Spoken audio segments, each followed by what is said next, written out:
இன்றைய வேத வசனம், டுடே பைபிள் வர்ஸ், என் கிருபை உன்னை விட்டு விலகாமலும் இருக்கும்.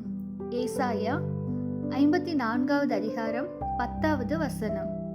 In English, my unfailing love for you will not be shaken. Isaac chapter 54 verse 10. இன்றைய பொன்மொழி, ஆத்ம மீட்புக்காக கண்ணீரோடு ஜெபித்த கடைசி தினமே தேவன் உன்னை பயன்படுத்திய இறுதி நாள்.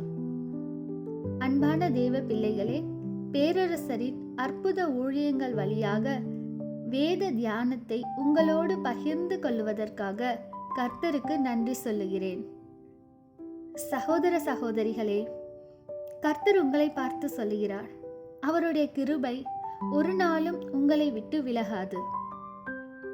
தேவ கிருபை உங்களை தாங்கி பிடித்து வழி நடத்தும்.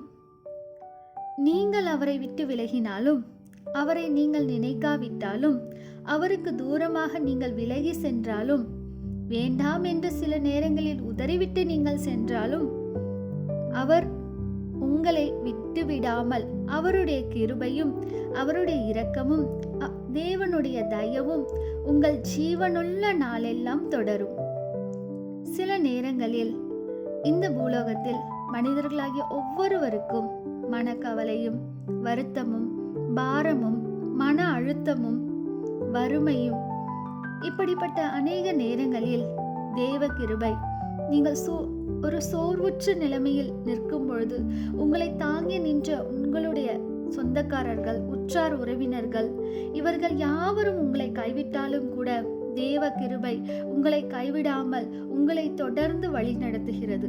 உங்களை தாங்கி பிடிக்கிற தேவன் உங்களோடு இருக்கிறார்.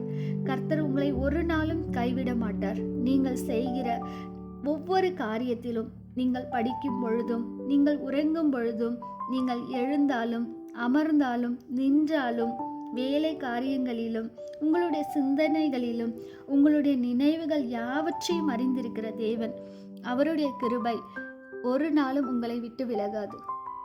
உங்களுடைய தாய் தகப்பனர், அப்படி இல்லை என்றால் சுற்றார் உறவினர்கள், கணவன் மனைவி, இப்படி உறவினர்கள் எல்லாம் நீ வேண்டாம் என்று ஒதுக்கி உங்களை வீட்டை விட்டு விரட்டினாலும் தேவாதி தேவன் உங்களோடு இருக்கிறார். அவருடைய கிருபை உங்களோடு இருக்கிறது. அவர் உங்களை தேற்றுகிற தாயும் தகப்பனுமாக, உங்களுக்கு ஆலோசனை சொல்லுகிற தேவனாக, உங்களை தாங்கி பிடிக்கிற தேவனாக, அவருடைய கிருபையின் மூலம், அவருடைய இரக்கத்தின் மூலம் அநேக ஆசீர்வாதங்களை நீங்கள் பெற்றுக்கொண்டு எல்லாவற்றிலும் தேவனுடைய கிருபையுள்ள பிள்ளைகளாக தேவாதி தேவன் என்று உங்களை ஆசீர்வதிக்கிறார்.